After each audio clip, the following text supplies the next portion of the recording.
Hello, everyone, and welcome back to Dr. Byrnes' TOEFL show. One thing that really surprised me about the 2026 TOEFL version is this. I am worried about TOEFL reading fill in the blank questions. I keep hearing students say they're worried about TOEFL reading fill-in-the-blank questions. And honestly, these should be the easiest questions on the test. Think of them like a crossword puzzle clue, but even easier because all the clues are already inside the paragraph. Nothing is hidden, nothing is tricky. The words they ask about are basic. You don't need to memorize fancy or rare vocabulary. Most of the time, you already know the word. You just don't know how to catch it when you see the sentence. The word is already in your vocabulary bank. You just need the right strategy to pull it out. Today, I'm going to show you exactly how to find the correct answers step by step using official ETS questions so you know this method really works. But before we jump into the questions, let me first explain the step-by-step method that makes these questions predictable and stress-free. That strategy is based on just 2 steps. First, identify the role of the word with the missing letters in the sentence. Ask yourself, is it a subject, a verb complement like an object or an object complement? Or is it a modifier? This step is critical because different grammar rules apply depending on the role a word plays in a sentence. As we solve the questions, I'll explain the exact grammar rules you need right when you need them. Step 2. Identify the part of speech. Next, determine which part of speech the missing word belongs to. After you identify the word's role, you need to know its part of speech. This is fundamental grammar. All English words, millions of them, can be grouped into 8 grammatical categories called parts of speech. In other words, every English word belongs to one of these 8 parts of speech: nouns, pronouns, determiners, verbs, adjectives, adverbs, prepositions, and conjunctions. All words are grouped this way because each group can play only certain roles in a sentence, and when a word plays a role, it must obey the grammar rules that come with that role. Think of it like Hollywood casting. Actors often get pigeonholed into specific types of roles. For example, Leonard Nimoy became inseparably linked to Spock from Star Trek. No matter what movie he appeared in, audiences still saw Spock. Or think about Bruce Willis. For years, he was identified almost entirely as the tough action hero, thanks to Die Hard. And Jennifer Aniston was long seen as Rachel from Friends, which made it hard for her to escape that character type. Grammar works the same way. A word might appear in many sentences, but once it's cast as a noun, verb, adjective, or adverb, it can only play the roles allowed for that category. It can't suddenly change its job. So when you see a fill-in-the-blank question, don't ask, what word sounds good? Ask, what role is this word being cast into? Once you identify the role, the grammar rules and the correct answer become clear. Let's briefly review each part of speech and its key grammar elements.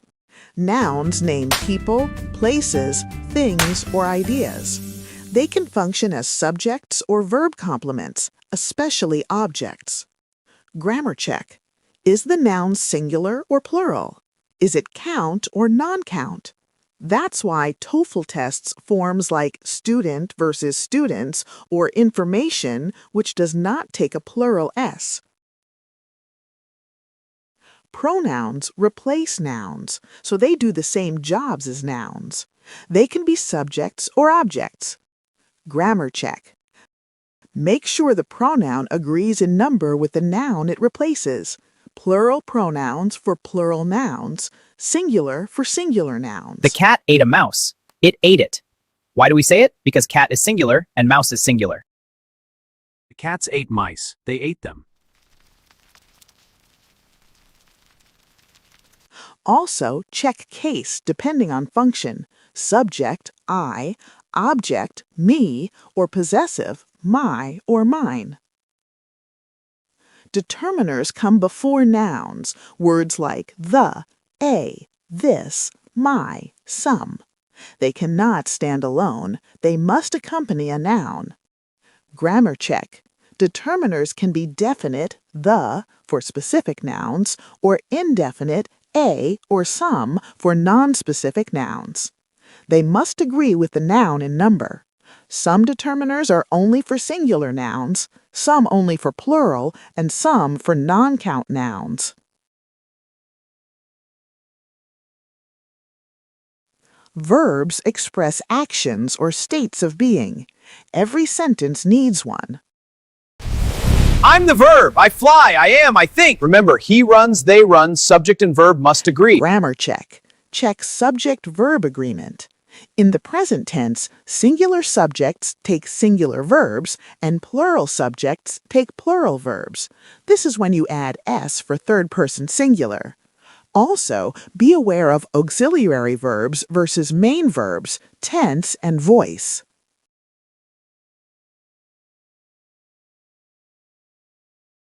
Adjectives describe nouns and pronouns.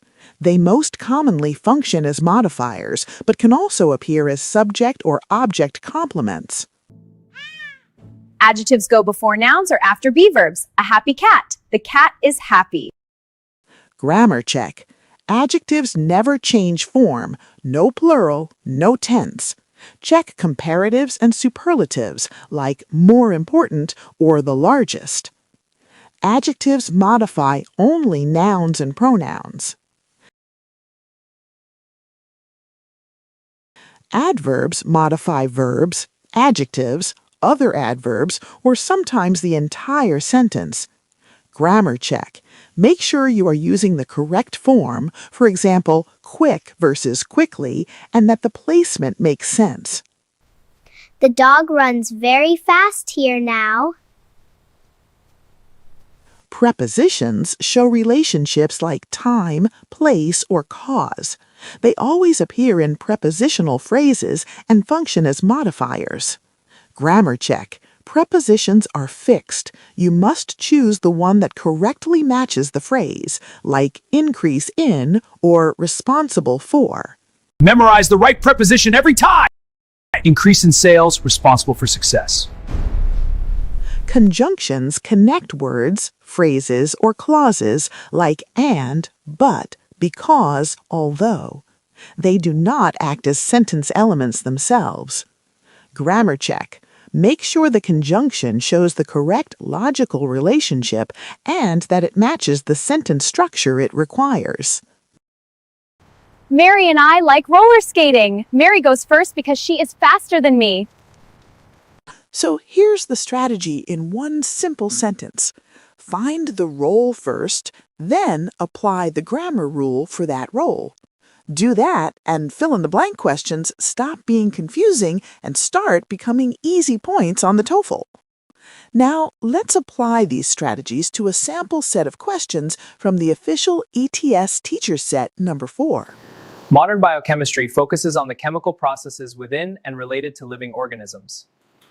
When approaching TOEFL fill-in-the-blank questions, the first sentence usually gives us clues for the content words that will appear in the blanks later.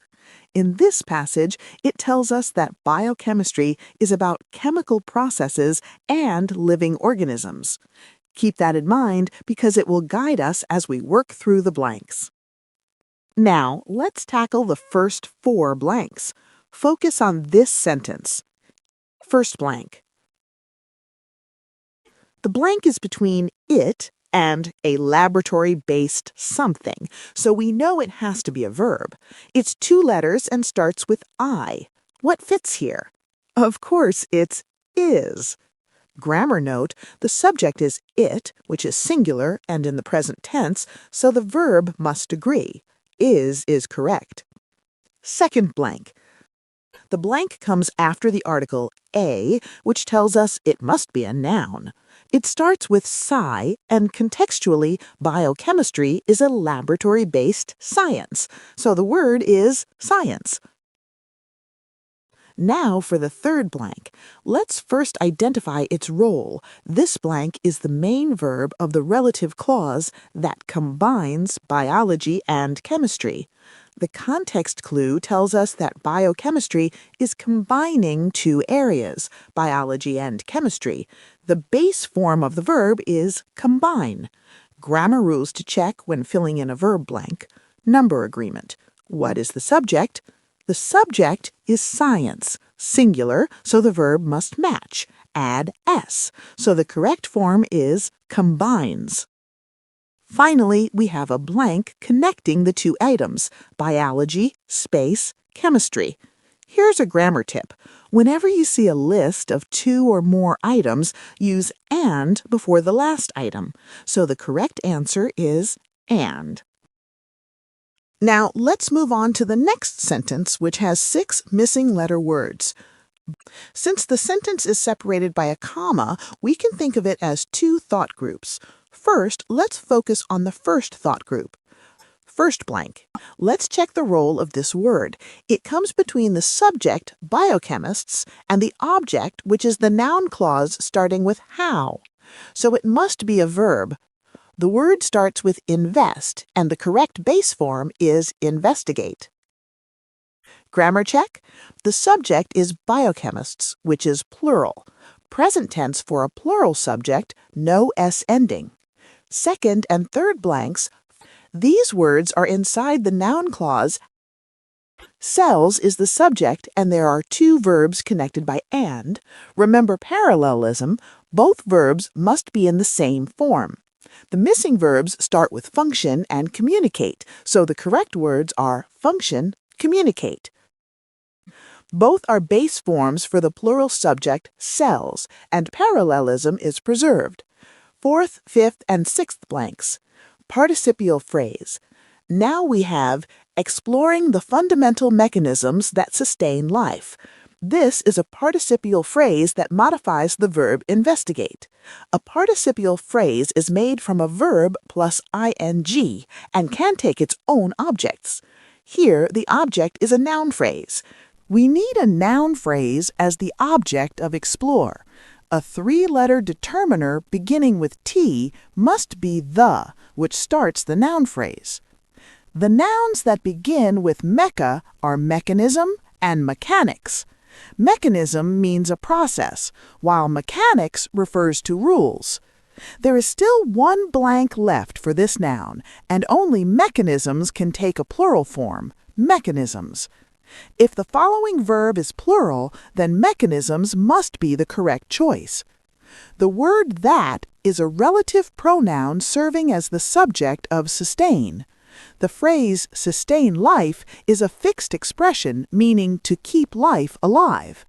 Because the verb sustain is plural, the antecedent of that must also be plural. Therefore, mechanisms is the correct answer.